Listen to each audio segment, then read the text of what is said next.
Hey third graders, we are on lesson 137 in our math worksheets, and today is a review day because tomorrow is your test. So they want to kind of go over everything with you that will probably be on the test so that to make sure that you're all ready for it. So the first thing I want you to do is I need you to have a piece of paper that you can number 1 through 8. So it needs to be that big enough to do that. So grab a piece of paper and number it 1 through 8. Pause this if you need to. And then we're going to practice some Roman numerals. Okay. Go ahead and just do this with me. For number 1, I'll write the Roman numeral and then you write down what it should be in Arabic numerals, which are our numbers. Okay? So I'm writing XXIV. XXIV for number 1. On your sheet of paper, you write down what that would be. I'm going to keep going. If I'm starting to go too fast and you need longer to think, you know you can just pause this until you're ready. Okay, next, I'm going to write LVI. You write down what that is. For 3, CL. I know I'm going quick, so like I said, just pause it if you need a little more time. 4 is just M, letter M. 5 is L, X, V. 6 is 3 X's, a V, and 3 I's. 7 is an X in front of an L. And 8 is XC, an X in front of a C. Okay, I'm getting ready to give the answer. So if you haven't had time to write all your numbers, pause and write them all before you check your answers. Okay, first one. This would be 10, 20. And then when you have an I in front of a V, you're taking away from 5. So that's 4. So it'd be 24. Okay, here, 50, because L is 50. That's 5. So 55, one more, 56. So 2 was 56. Here I have C, that means 100, and L means 50. Just put it together, 150. The letter M, that's the big one, 1,000. LXV, so that's 50, and X is 10, so that'd be 60, and 5, 65. Okay, here, 3 X's, that's 30, right? 10, 20, 30, 35, 36, 37, 38, 38. Now, an X in front of an L, because an X is only worth 10 and an L is worth 50, I put the X in front of the L, that means I have to subtract from 50. So I have to back up 10, which would be 40. Here I have an X in front of a C. C is 100, X is only 10. I have to take away again from 100. That would be 90. Okay, let's come over here. They will have reducing on your test tomorrow. So let's do a couple of these.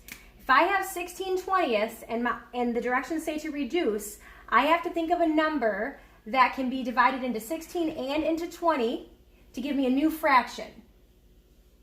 We never do it by 1, guys. If you divided it by 1, you'd end up with 16/20ths again. That doesn't work. So 2 would work because they're both even numbers, but you always want to go as big as possible. So let's keep thinking. Could 3 work for 16 and 20? No. Could 4 work for 16 and 20? Think about your tables. Yes, 4 would work, but we need to keep going in case there's something bigger. Would 5 work for 16 and 20? It would work for 20, but not 16, so nope. How about 6? Nope. 7? No. 8? Nope. 8 would have worked for 16, but it doesn't work for 20. 9? No. 10? 10 would work for 20, but not 16. So now we're past as far as we can go. So the best one we found was 4. So I'm writing the divided by 4 so you can see that, but you don't have to actually write that. If you can do that part in your head, those are really little and weird, but okay, you get the point. Now, what is 16 divided by 4? 4. What's 20 divided by 4? 5. So 4/5. That means if Jack came into school and said, oh my goodness, I was so hungry last night, I ate 16/20ths of a pizza. And Bianca says, so what? I ate 4/5 of a pizza. Miles would say, guys, you both ate the same amount of pizza. You're just saying it different ways. Because 16/20ths, when you reduce it, is 4/5, but it means the same thing. Okay, let's try this with 9/15. What number can go into both 9 and 15? We don't use 1. 2 doesn't work because they're not even. 3 would work. No 4. 5 would only work for that. So I better use 3. So we're dividing top and bottom by 3. What's 9 divided by 3? 3. And what's 15 divided by 3? 5. 3/5. So 9/15 is equal to 3/5. That's the reduced fraction. Okay, next, rounding money. You guys have been doing really well with this on your worksheets. Rounding money. Okay, if I had $7.59, when I look at the cent side, if it's 50 cents or more, I've got to round up to the next dollar. That's more than 50 cents, so I'm rounding up to $8. You know something's been rounded to the nearest dollar if it doesn't have any cents. Makes sense? Get it? Makes sense? No. Okay. Next, $3.21. I look at that. If it's more than 50, I go up. If it's less than 50, I stay where I'm at. $3. That's 21 cents. I'm staying at $3. And remember, I know it's been rounded if there's no cents. Okay, the last thing I want to go over with you is division when you write your remainder as a fraction. Okay, so I don't need to keep holding onto this book. Okay, so here we go. Let's use our steps. Does McDonald's serve cheeseburgers? I almost forgot my saying. Does McDonald's serve cheeseburgers? Remember, that stands for divide, multiply, subtract, compare, and bring down. Okay? And yes, they do. They still serve cheeseburgers. Okay, so let's divide. 5 divided by 3. I hope you're saying these with me, even though you're just probably sitting in your dining room or living room. Say them with me. 5 divided by 3. Hopefully you said 1. 1 times 3, 3. 5 minus 3, 2. Let's compare those.